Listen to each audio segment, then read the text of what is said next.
Le Salon littéraire de Tous Créoles est très heureux et très honoré de commencer les tables rondes qui nous permettent de mieux vous faire connaître certains auteurs. Alors, nous avons dû faire des choix qui sont des choix drastiques parce que tous les auteurs mériteraient de faire l'objet d'une table ronde. Mais malheureusement, ce n'est pas possible. Alors, certains auteurs qui étaient dans les tables rondes l'an dernier ne sont pas cette année et nous avons le bonheur d'en accueillir de nouveaux.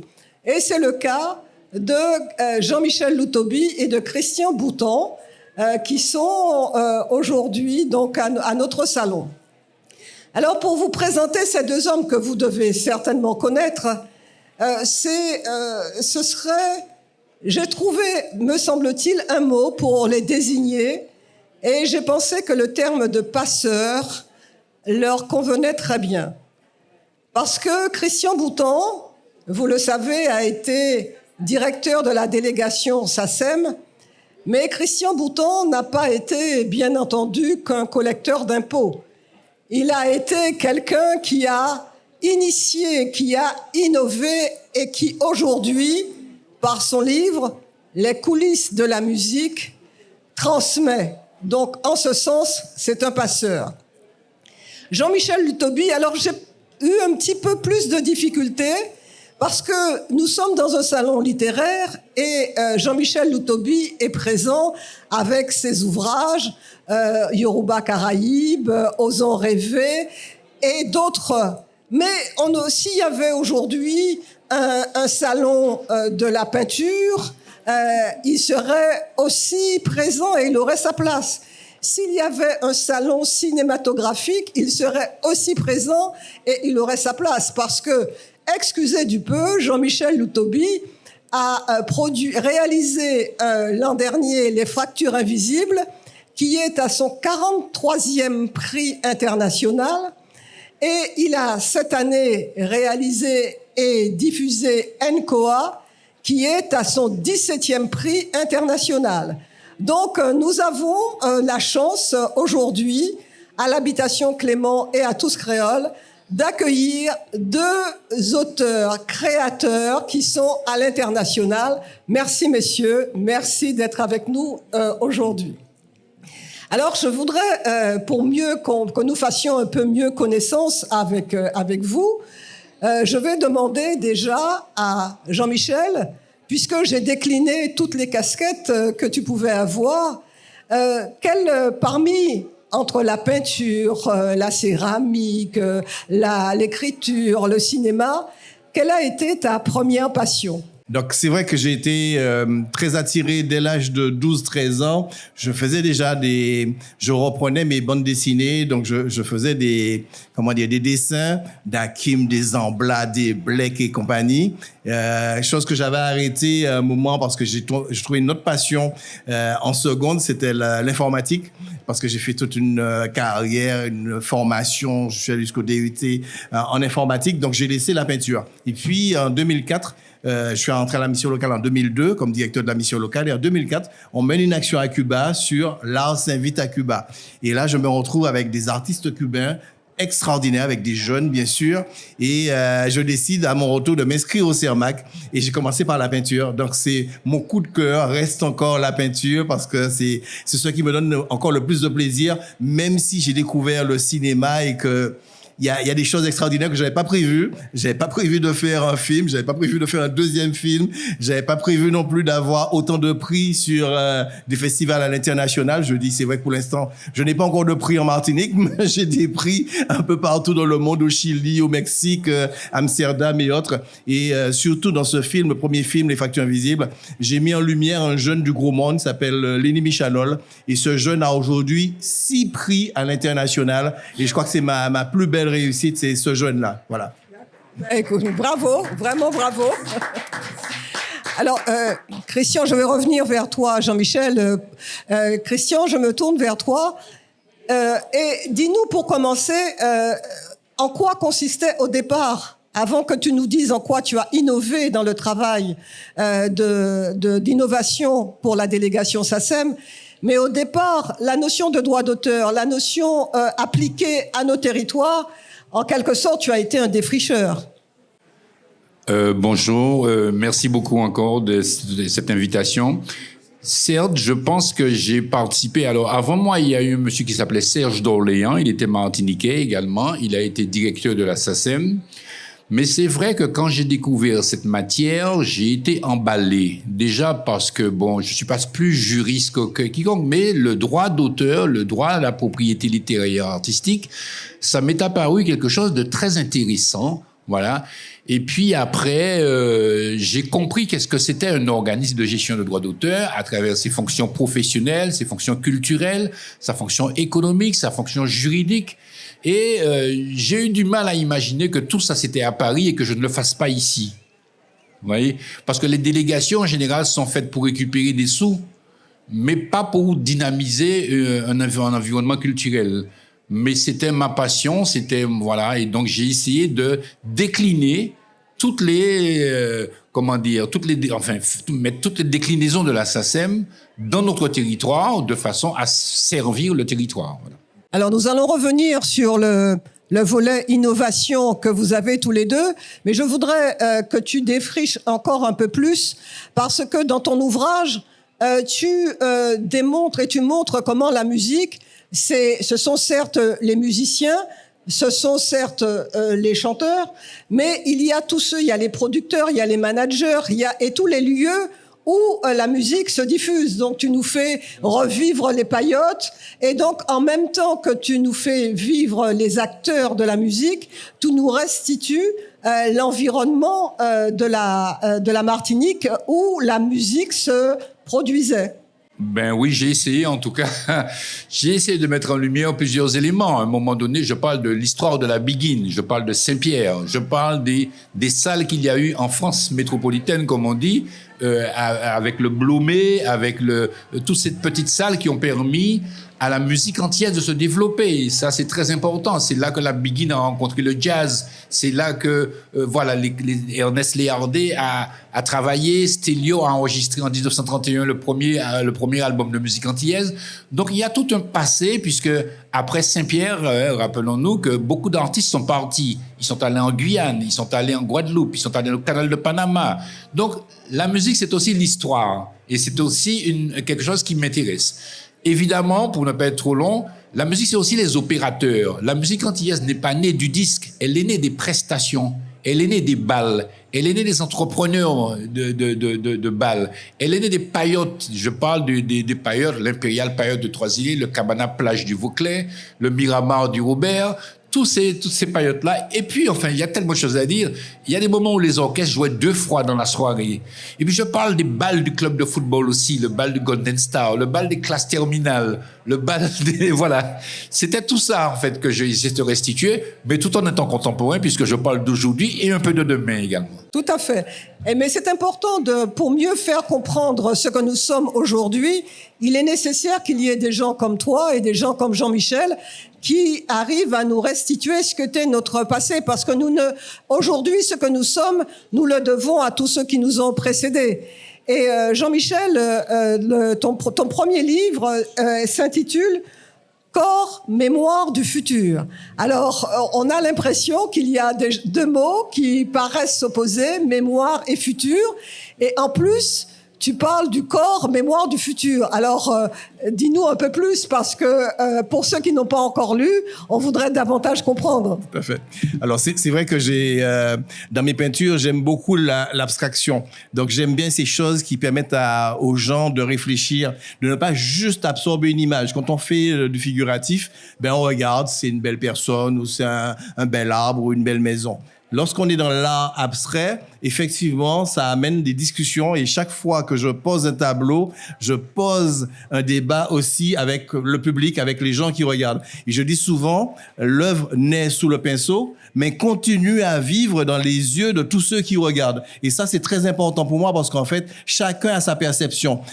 Quand je présente mes toiles, chaque personne me donne une version ou une interprétation du tableau, et c'est ça que j'ai voulu mettre dans Corps, mémoire du futur. futur, rappeler que nous sortons de quelque chose et nous allons vers quelque chose, et que notre passé influe beaucoup sur notre présent. Et c'est de là que j'ai sorti après Yoruba Caraïbes, parce que j'ai un cousin qui a trouvé que mes ancêtres viendraient peut-être de la tribu des Yoruba. Donc j'ai commencé à travailler sur les tribus à partir de là, et la tribu Yoruba a donné naissance, alors comme quoi tout est lié, je disais ça à quelqu'un tout à l'heure, ça a donné naissance à une Koa qui est de la tribu des Fons, parce que j'ai découvert la tribu des Fons, la tribu des Wolof, des Swahili et tout ça, des Maasai, et j'essaie à chaque fois de ramener notre culture à quelque chose, parce que souvent quand nos compatriotes regardent le passé, pour eux ils voient le passé à partir de la période de l'esclavage. Je dis que nous sommes nés bien avant ça, et nous sommes bien plus que des descendants d'esclaves. Nous sommes aussi issus de ces peuples, des peuples premiers qui ont fait des choses extraordinaires et qui continuent à travailler notre imaginaire et à travailler notre futur. Oui. Alors tu imagines comment tout ce que tu viens de dire nous parle à nous, à tous créoles, puisque nous sommes effectivement la résultante de tout cela. Alors je voudrais maintenant arriver à la partie innovation, parce que Christian, tu as mis en place la délégation, mais tu ne t'es pas contenté de ça, tu as innové, et notamment, alors pour que je ne déforme pas, la commission d'identification des auteurs, tu as créé ça et tu as transformé les prix SACEM qui existaient déjà, mais tu les as fait à la manière et pour correspondre à notre territoire. Alors, est-ce que tu peux, pour ceux qui ne connaissent pas ce que c'est que la commission et les prix SACEM, nous donner un petit peu l'histoire et nous faire un peu vivre cette partie de l'innovation que tu as eue? Voilà. Mais je vais essayer de m'expliquer en quelques mots. C'est vrai que nous avons créé ce qu'on appelle une commission d'identification des œuvres. Toute œuvre, quand elle est déposée, soit au dépôt légal et en plus dans le suivi d'auteur, doit être vérifiée.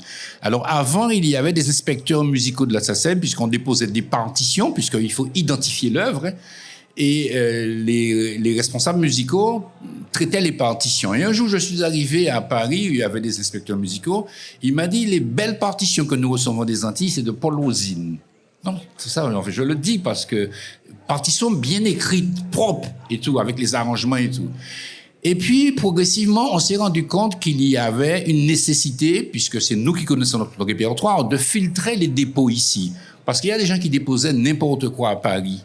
Vous voyez, soit des œuvres mal déposées, ou bien soit des œuvres qui étaient entachées, soit de plagiat ou d'emprunt, d'extraits préexistants, voilà. Donc, dans un souci d'autonomie, si je puis dire, on a créé cette commission. Nous avons été la première délégation de France à créer une commission d'identification des œuvres. C'est-à-dire que toutes les œuvres qui étaient déposées, textes et partitions, étaient analysées chez nous. Oui, alors, est-ce que je peux me permettre de t'interrompre?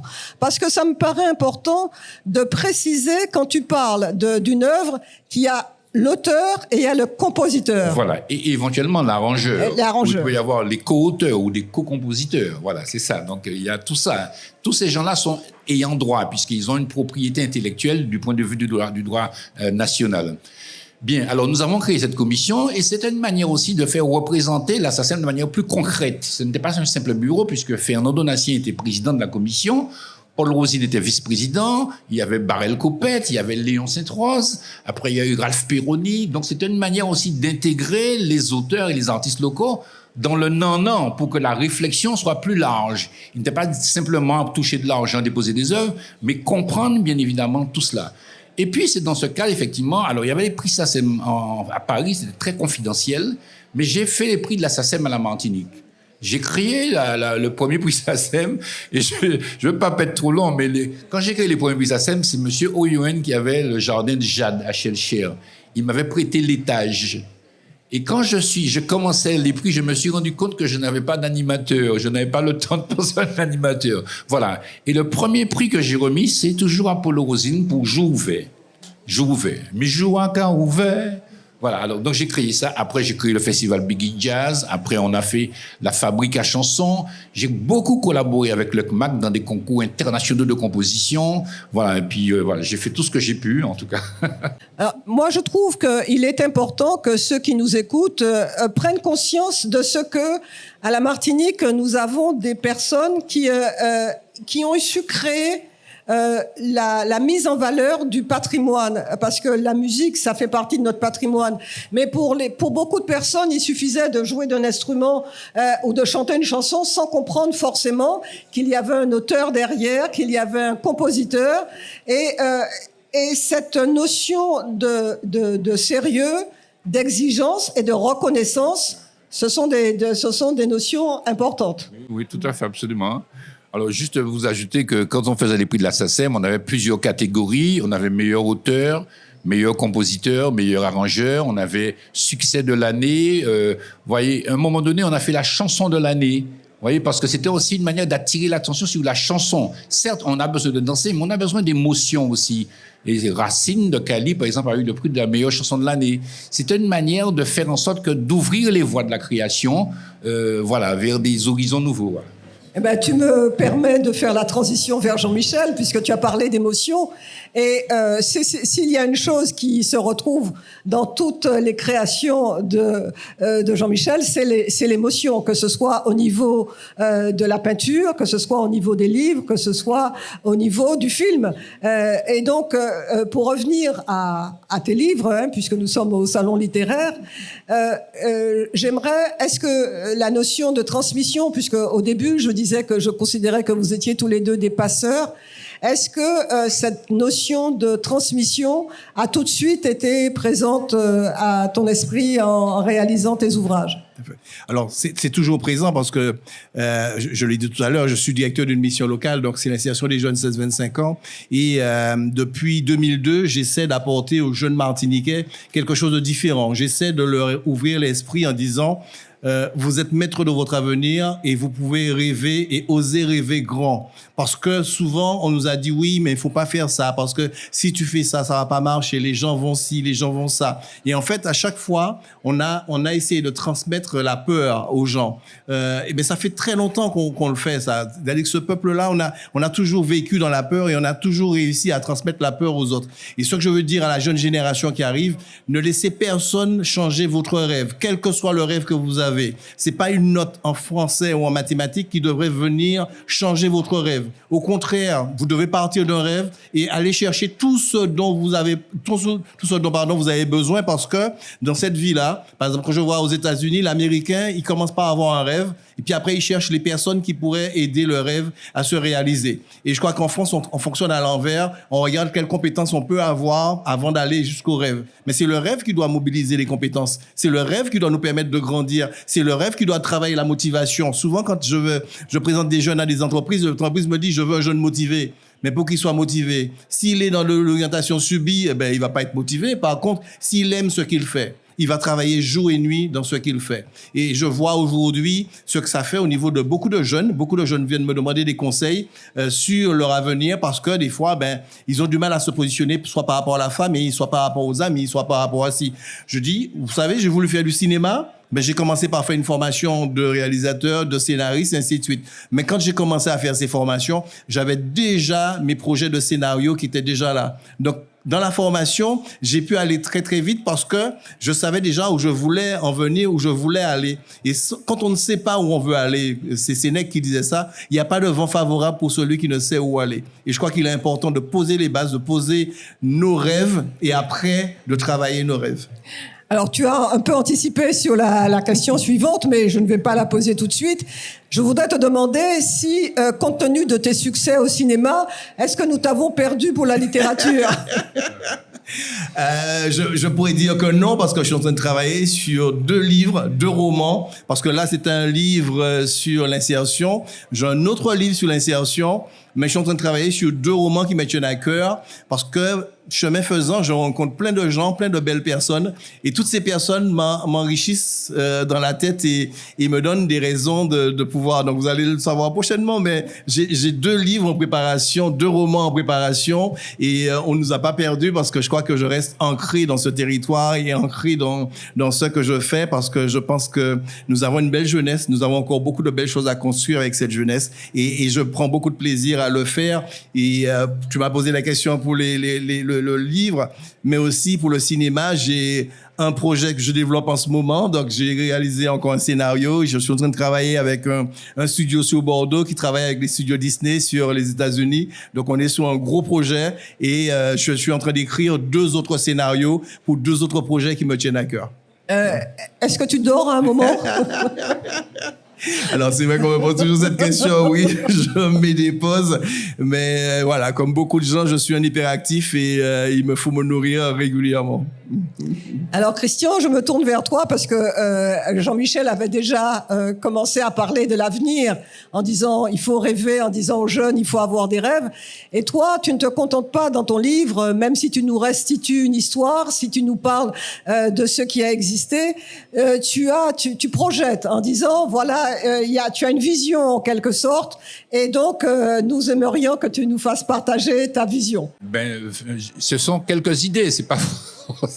C'est tellement complexe aujourd'hui, puisqu'on le sait, ça concerne le cinéma aussi, l'intelligence artificielle, tout ça, ça va modifier beaucoup de choses. Mais c'est vrai que un premier élément, c'est le passé nourrit le présent et nourrit l'avenir, tu l'as dit. Donc, il faut pas faire comme si le monde vient d'exister. Il y a un passé, il y a un patrimoine. Bien. Quand j'ai fait Big in Jazz, c'était aussi la volonté de faire comprendre que il y a une histoire entre le jazz et la big in depuis très longtemps. Tamar a toujours dit que c'est un pléonasme, Big in Jazz. Mais c'était aussi pour faire comprendre qu'il fallait développer l'écoute de la musique. C'est pas simplement danser. Parce que vous savez, moi je travaille avec les producteurs de disques et pendant toutes les vacances, c'est rien qui musique zouk qui apparaît. J'ai rien contre, hein, puisqu'on voit bien que le zouk a une dimension internationale. Bien. Mais enfin, en matière de prospective, moi, dans mon livre, je suggère l'inscription du zouk et de la biguine au patrimoine de l'UNESCO et quelque chose d'assez original avec la Guadeloupe. Ce serait peut-être l'opportunité de, collectivement, de déposer des choses. Voilà, au lieu que chaque bête a fait, machin, pour Namli. Et tu as aussi tu envisages la création d'une maison de la biguine. Alors, j'ai pensé à la création, depuis très longtemps, à une maison de la biguine. J'avais vu le maire de Saint-Pierre, M. Rafa, dans le temps. Pourquoi? Parce qu'un jour, j'ai visité une maison de la chanson française à Paris et je me suis dit, il faut faire quelque chose comme ça.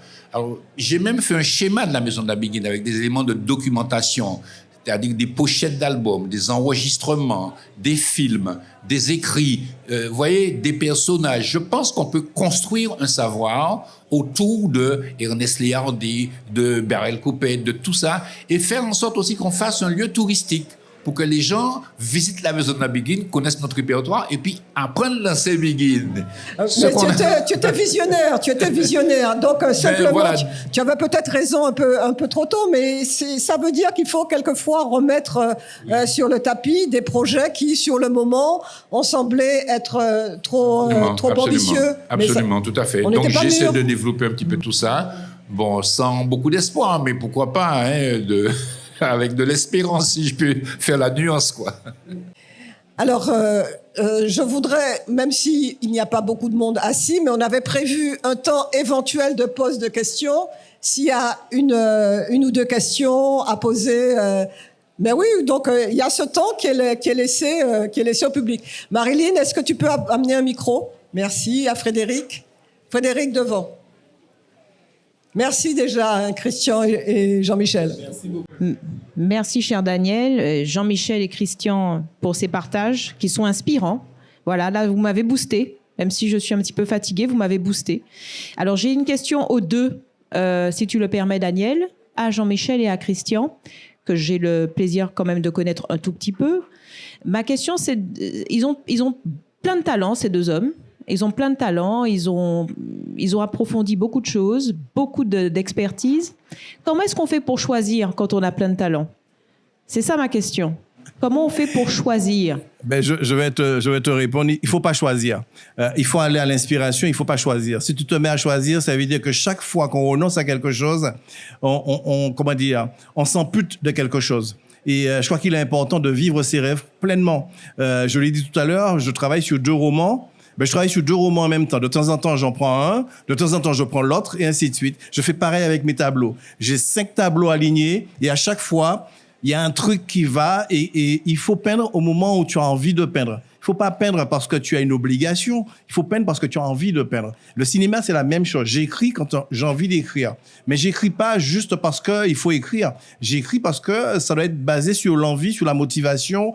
Et c'est là que tu sors les plus belles choses. Moi, j'aime beaucoup la poésie. Je mets de la poésie dans mes peintures, mais je mets aussi de la poésie dans mes films. Le film Nkoa, quand ça a été présenté à Cannes pour le festival France-USA Afrique il y a une semaine et demie,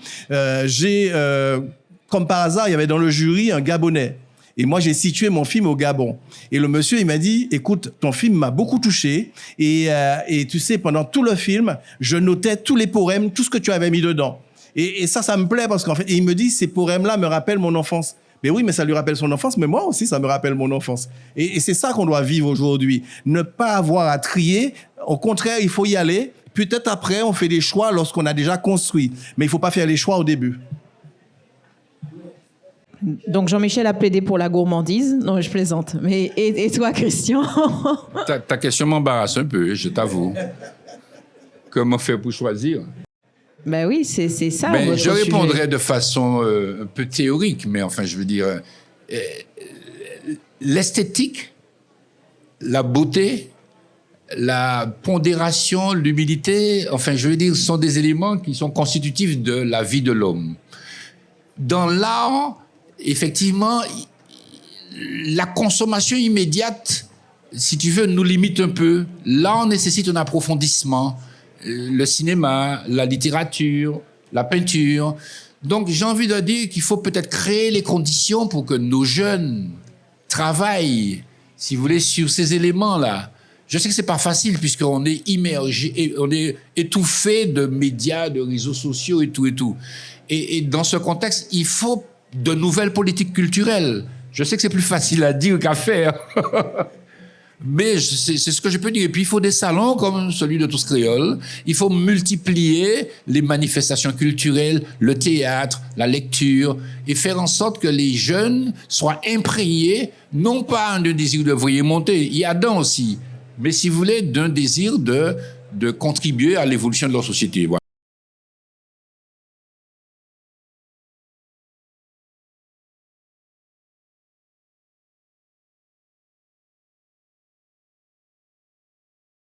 Moi, c'est une question à M. Boutan. Vu mon âge, moi, je suis très intéressée, non seulement par l'histoire de la musique. Bon, j'avais déjà suivi une conférence par Joko, je sais quoi que c'est l'année dernière, qui m'avait vraiment beaucoup intéressée.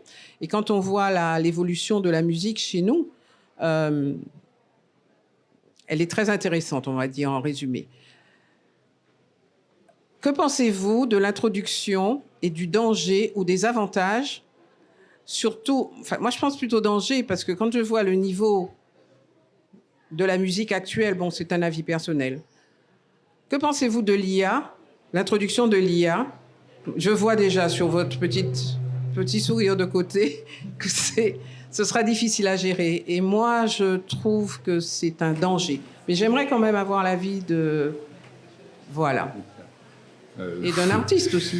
Si vous voulez, madame, je vous avoue qu'il y a des questions comme ça, non pas que j'évacue, mais qui sont tellement difficiles.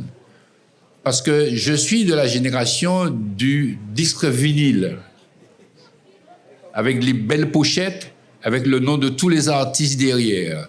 Après, le CD est arrivé.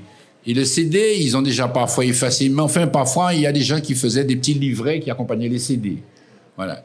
Et puis, le numérique est arrivé. Vous savez, même à la SACEM au niveau national, on avait un directeur qui s'appelait M. Tournier. Il s'est battu pour préserver des éléments. Mais c'est un bulldozer, le monde. La technologie, tu peux rien faire. Comment nos sociétés, petites sociétés, vont-elles intégrer ces mutations? L'économie de ce qu'on appelle la musique enregistrée est morte. On vendait 100 000 disques. Sahel a fait 60 000 albums. Vous voyez, Malavrois a fait 200 000 albums, etc. J'entendais un artiste guadeloupéen, là, je ne me rappelle plus comment il s'appelait, il disait comment il a fait 50 000 albums en un an. Tout ça, c'est fini. Et apparemment, le streaming ne rapporte pas. Alors moi, je dis, il y a des réflexions nouvelles qu'on doit faire sur le plan de l'économie culturelle dans le monde d'aujourd'hui. Comment peut-on utiliser l'IA ou le numérique pour rayonner dans le monde? Parce que ce n'est pas impossible en quelque part. Vous voyez? Mais c'est tout un ensemble de réflexions qui doit nécessiter une nouvelle réflexion culturelle pour faire en sorte, parce que vous savez, rien ne résiste à l'économie. Si le livre est rentable en quelque part, ou la musique est rentable, elle va être produite. Le moment où elle n'est plus rentable, le cinéma également. Tu vois, donc voilà. Mais c'est un projet, c'est une réflexion en tout cas je ne dirais pas qu'elle me dépasse, mais j'aurais bien aimé participer, mais je n'ai pas les solutions. Voilà. Oui, pour compléter pour la question de Christiane, je crois qu'il y a quelque temps, il y a eu une chanson primée qui était une chanson de création IA. Et donc, ça veut dire qu'au-delà des problématiques que tu soulèves, il y a également la problématique de la création. C'est-à-dire, est-ce que l'IA ne va pas rendre, je veux dire, les créateurs paresseux? Est-ce qu'il n'y a pas un danger de tarissement de la créativité? Ce sont des questions qui sont quelquefois un peu métaphysiques et philosophiques, mais et Christiane a raison de les poser parce qu'elles mettent, je veux dire, elles interrogent notre humanité. Si on n'a pas cette capacité de création, de créativité, c'est notre existence même en tant qu'être humain qui est menacée. On le voit dans le cinéma aussi. On est loin des films d'Ingmar Bergman. Enfin, il y avait quelques réalisateurs qui avaient une empreinte réelle, vous voyez. Et aujourd'hui, on peut avoir le sentiment que le business a pris le pas sur la créativité. Bien sûr. Surtout qu'on voit qu'aujourd'hui, le CNC se bat beaucoup pour savoir qu'est-ce qui est IA, qu'est-ce qui n'est pas IA. Par exemple, moi, le film Encoa, c'est un film d'animation, mais qui a été réalisé avec un logiciel qui s'appelle Unreal Engine. Mais aujourd'hui, avec un prompt, sur des logiciels, on peut avoir les mêmes choses. Donc, qu'est-ce qui fonctionne pas? Mais je suis tenté de dire une chose aussi, c'est que l'IA apprend de l'humain. L'IA, c'est rien que la production de nous-mêmes. C'est clair. C'est nous qui apprenons à l'IA à répéter nos gestes, à répéter nos choses. Mais l'émotion ne passera jamais dans une intelligence artificielle. En tout cas, pour l'instant, elle n'y apparaît pas encore parce que c'est difficile de recopier l'émotion. Par contre, tout le reste, ils savent faire. S'il faut recracher, aller chercher des informations, peu importe là où est l'information, l'IA peut aider à ça. Donc, en ce sens, l'IA peut aider à mieux produire, mais l'IA ne remplacera pas l'intelligence, l'innovation de l'homme, parce qu'il faut lui dire qu'est-ce qu'on veut. Déjà, l'auteur, celui qui est derrière, il dit ce qu'il veut à l'IA. Donc, c'est déjà un artiste, c'est déjà un créatif qui va donner ce qu'il veut. Après, c'est comme un traitement de texte. On a envie d'écrire, mais pour la belle forme, c'est Word, ou c'est PowerPoint, ou c'est Canva. Donc, à chaque fois, on va chercher l'outil qui nous permet d'aller jusqu'au bout des rêves. Mais le consommateur final, c'est qui? C'est nous-mêmes, c'est nous qui allons consommer. Donc, c'est nous qui concevons pour nous-mêmes à travers des outils qui évoluent à travers le temps. Et tu l'as dit, il y a eu la peur pour les CD, il y a eu la peur pour le streaming, il y aura la peur pour l'IA, il y a la peur de plein de choses. Après, c'est comment nous intégrons tout ça dans notre avenir. Parce que la jeune génération qui arrive ne se pose pas la question de l'IA. Elle est déjà intégrée dans leur mode de fonctionnement. Voilà. Et nous devons dompter tout ça. Alors, je vais vous poser une question à chacun pour terminer. Nous sommes dans un salon littéraire. Christian vient de sortir son ouvrage. Jean-Michel, tu nous annonces 2 ouvrages. Est-ce que vous pensez donc que le livre a toujours un avenir et que nous avons raison de toujours penser à organiser un salon littéraire? Alors, Daniel, je vais te répondre indirectement. Moi, j'ai été dans l'économie de la musique. C'est-à-dire que tous les magasins vendaient des disques. Les supermarchés vendaient des disques. Il y avait des disques partout. En ce temps-là, j'étais déjà sensible à la littérature parce que j'aimerais parler de Émile Desormeaux, que j'ai connu. On a eu des relations très sympathiques et je soutenais Émile Desormeaux. Et je vous avoue qu'aujourd'hui, quand je rentre à Cultura et que je vois que c'est la production littéraire antillaise qui est là, je suis très heureux. Voilà. Je trouve qu'il y a une évolution de la production intellectuelle en matière d'écrit, pour être global, qui est extraordinaire. Voilà. Donc, ça ne peut me mettre que dans une spirale positive. Voilà. Et donc, je souhaite encore une fois beaucoup de salons comme cela, et je pense qu'on va y arriver. Voilà. Alors, moi c'est pareil. Moi, je suis très optimiste. Je me dis, tant qu'il y aura des auteurs, il y aura encore des salons, il y aura encore des livres. Et justement, je salue le travail de Marilyn Laouché et puis du groupe GBH derrière et de toutes les personnes autour qui portent ce salon littéraire, parce que je crois que il nous faut construire l'avenir. Et construire l'avenir, c'est pas, comme je le disais, c'est pas encore avec de la peur. C'est avec des projets innovants, avec des choses nouvelles. Et comme Christian, je suis très fier de voir tous ces auteurs. Moi, j'ai participé au jury du prix littéraire. Moi, quand j'ai vu les œuvres qui ont été présentées, waouh, il y en a qui m'ont vraiment touché. Bon, je le dis, hein, je vais peut-être pas donner de nom pour ne pas machin, mais il y a beaucoup il y a des œuvres qui m'ont beaucoup touché et je me dis, waouh, nous avons ces talents-là chez nous. Nous avons ces personnes qui peuvent raconter une histoire de fort belle manière. Moi, j'ai lu un livre, j'avais l'impression que j'étais tout le temps en poésie, j'étais tout le temps porté par des mots et tout ça, mais c'était trop beau. C'était vraiment très beau et on se prend au jeu parce que quand elle m'a dit ça, Marilyn, j'ai dit, oula, j'aurais jamais le temps, Marilyn et Emmanuel, j'ai dit, j'aurais jamais le temps de lire tout ça. Mais on se prend au jeu, voilà, et on rentre dedans, et on rentre dans l'histoire, on rentre dans les histoires, et je crois qu'aujourd'hui, nous avons de très beaux auteurs sous notre territoire. Au contraire, il faut encourager ce type d'initiative et développer encore d'autres choses pour amener nos jeunes à la lecture, parce que l'illettrisme vient de là aussi, du fait que nous ne lisons pas assez. Quelle que soit la forme, que ce soit sur une liseuse ou dans le livre papier, mais nous ne lisons pas assez, et je crois qu'il faut ouvrir ce champ à notre jeunesse et puis bien sûr à nos anciens qui sont là aussi, à nos seniors. Alors, mais le mot de la fin, je te remercie d'avoir terminé sur la jeunesse, parce que ça me donne l'occasion de saluer la plus jeune autrice de notre salon, qui s'appelle Ulrika, qui est bachelière, qui a passé son bac et qui est une jeune absolument brillantissime. Et donc, que j'ai eu l'occasion de connaître la semaine dernière, parce que elle était au lycée France Fanon de Trinité. Il y a eu une expérience qui s'appelle les Cordées de la réussite, où des jeunes qui étaient, qui réussissaient mieux, ont accompagné d'autres de leurs camarades qui réussissaient moins bien. Donc, il y avait des tuteurs et des tutorés. Et donc, Ulrika faisait partie des tuteurs. Mais Ulrika, c'est aussi quelqu'un qui a un talent d'éloquence et qui a donc participé à un concours d'éloquence et qui a été primé. Et aujourd'hui, je la retrouve au salon littéraire de Tous Créoles. Donc, c'est un grand salut à la jeunesse et je trouve que c'est une belle façon de terminer cette table ronde. Merci.